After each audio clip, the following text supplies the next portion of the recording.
نے لعنت کے حوالے سے پڑھا تھا کہ مومن لعن طعن کرنے والا نہیں ہوتا۔ لاہور کا ایک رسالہ نکلتا ہے، اس میں نے یہ پڑھا کہ آسٹریلیا کی ایک یونیورسٹی میں یہ تجربہ ہوا اور باہر کے ملکوں میں یہ تجربہ ہو چکا ہے اور اسے کئی ادارے جو ہیں وہ آن کر چکے ہیں کہ انہوں نے ایک گندم کا ایک پودا لگایا اور وہ پودا جو تھا اس پر مختلف قسم کے تجربات کیے گئے۔ ایک طالب علم کو کہا گیا کہ تم نے اس پودے کے پاس بیٹھ کے اللہ کا ذکر کرنا ہے،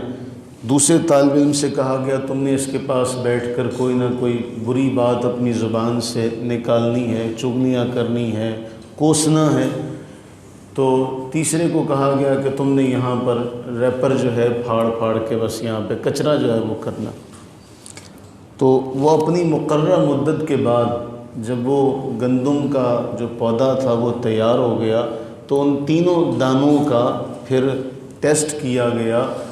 تو جس جگہ بیٹھ کے اللہ کا ذکر کیا جاتا تھا وہ دانہ بڑا بھرپور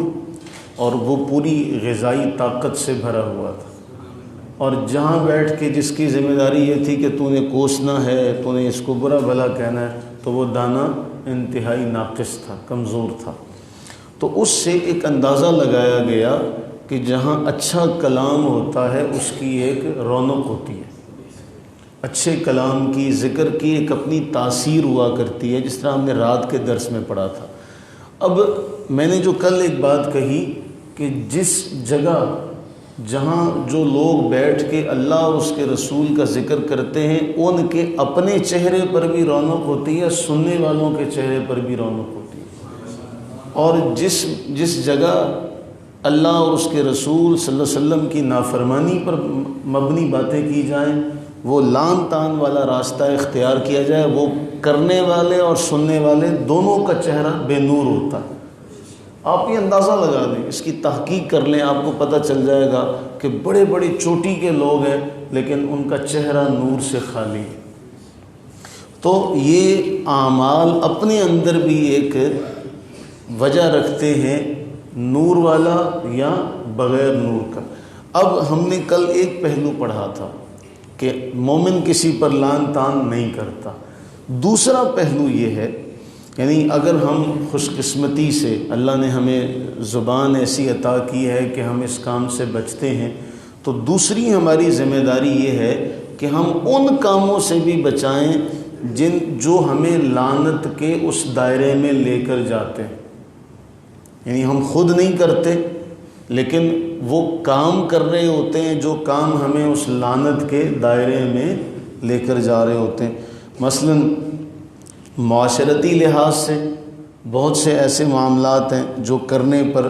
رسول اللہ علیہ الصلوۃ والتسلیم کی طرف سے، اللہ کی طرف سے ہمیں وعید بتائی گئی اور ہمیں ڈرایا گیا کہ یہ کام جو ہیں وہ لعنت کے مرتکب لوگ یہ کام کرتے ہیں۔ معاشرتی اعتبار سے، بننے سنورنے کے اعتبار سے، ہمارے ہاں جو آج کل بننے سنورنے کا الامان والحفیظ سوشل میڈیا جس طریقے سے بڑھتا چلا جا رہا ہے، صرف الا ماشاء اللہ وہ ہمارے ہاں چند ایک ایسی اپلیکیشن ایسی آ چکی ہیں کہ اس میں صرف لڑکے جو ہیں وہ ان کو لڑکیاں بننے کا بھوت سوار ہے اور لڑکیوں کو لڑکا بننے کا بھوت سوار ہے۔ تو بننے سنورنے کے اعتبار سے اور اسی طرح معاشی اعتبار سے اور دینی لحاظ سے، یہ تمام وہ جہتیں ہیں جن جہتوں میں ہم یہ دیکھیں گے کہ رسول اللہ صلی اللہ علیہ وسلم نے کن کن پر لعنت کی ہے، اللہ تعالیٰ نے کن کن لوگوں کے بارے میں یہ وعید ارشاد فرمائی ہے۔ معاشرتی اعتبار سے ہم چلتے ہیں، معاشرتی اعتبار سے سب سے پہلا وہ شخص جس پر اللہ نے، اس کے رسول صلی اللہ علیہ وسلم نے لعنت فرمائی وہ ہے جھوٹ بولنے والا۔ اور قرآن کریم نے فرمایا کہ لعنت اللہ علی الکاذبین، کہ جھوٹوں پر اللہ کی لعنت ہو۔ تو انسان جب جھوٹ بولے گا، ایک آدمی لعن طعن نہیں کرتا لیکن اپنے آپ کو جھوٹ سے نہیں بچاتا، تو کیا ہے اس پر وہ اگر وہ کام کر نہیں رہا اس کام کے دائرے میں آ رہا ہے۔ تو دو باتیں، ہمیں خود بھی یہ کام نہیں کرنا اور خود اپنے آپ کو ان کاموں سے روکنا بھی ہے جو ان امور کا بندے کو مرتکب بنانے کا کام کرتی۔ تو ہم نے جھوٹ نہیں بولنا، ہم نے جھوٹ سے کیا کرنا ہے؟ اپنے آپ کو بچانا ہے۔ دوسرا ایک بڑا اہم معاملہ، والدین کو گالی دینا۔ والدین کو، اب آپ بڑے حیران ہوں گے یہ جملہ سن کے، صحیح بخاری اور صحیح مسلم کی روایت ہے کہ رسول اللہ صلی اللہ علیہ وسلم نے ارشاد فرمایا، ان من اکبر الکبائر ان یلعن الرجل والدی، کہ فرمایا بڑا گناہ، بڑے گناہوں میں یعنی سب سے بڑا گناہ، اکبر الکبائر کہا، بڑے گناہوں سے بھی بڑا گناہ، کوئی آدمی اپنے ماں باپ کو گالی دے۔ حیران ہو کے سوال کیا گیا، یا رسول اللہ صلی اللہ علیہ وسلم کیف یلعن الرجل والدی، کیسے کوئی آدمی اپنے ماں باپ کو گالی دیتا؟ آپ نے کیا فرمایا؟ سب سے بڑا گناہ والدین کو گالی دینا۔ سوال کیا گیا، یا رسول اللہ علیہ السلام کیسے؟ آپ نے فرمایا، یسب الرجل ابا الرجل، کوئی کسی کے باپ کو گالی دے گا تو وہ الٹا پھر اس کے باپ کو اور اس کی ماں کو گالی دے گا۔ یہ ہے اپنے ماں باپ کو گالی دینا۔ تو دروازہ کیسے کھلے گا جب ہم یہ لحاظ نہیں کرتے،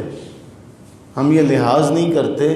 کہ معاشرتی اعتبار سے یہ کتنا بڑا گناہ ہے اور رحمت سے دور ہونے کا،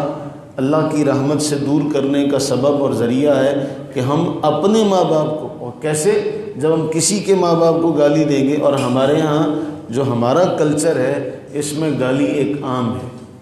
اور ہمارے ہاں تو بعض باتیں سننے میں ایسی بھی آتی ہیں، جی گل بعد سے کرنی ہے، گاڑ پہلے کرنی ہے۔ بعض تو لوگ اس حوالے سے بڑا مشہور ہیں کہ جی یہ بات بعد میں کرتے ہیں اور گالی ان کا تکیہ کلام۔ تو ہمیں اس بات سے بچنا چاہیے کہ رسول اللہ علیہ الصلوۃ والتسلیم نے اس حوالے سے فرمایا کہ کوئی بھی شخص اگر اپنے ماں باپ کو گالی دیتا ہے تو یہ سب گناہوں میں بڑا گناہ، اکبر الکبائر۔ اللہ سے دعا کریں کہ باری تعالی ہمیں اپنی رحمت کا صدقہ اپنی زبان کی حفاظت کرنے کی توفیق عطا فرمائے، ہمیں خود بھی لعن طعن کرنے سے بچنے کی توفیق عطا فرمائے، اور ہمیں لعنت والے تمام کاموں سے بھی اپنے آپ کو بچانے کی توفیق عطا فرمائے۔ معاشرتی اعتبار سے آج ہم نے دو پڑھے، جھوٹ بولنا اور والدین کو گالی دینا۔ اس پر جتنے بھی امور ہیں انشاءاللہ وہ زیر اس میں بحث آئیں گے۔ اللہ سے دعا کریں کہ اللہ تعالی ہم پر اپنی رحمتیں برکتیں نازل فرمائے۔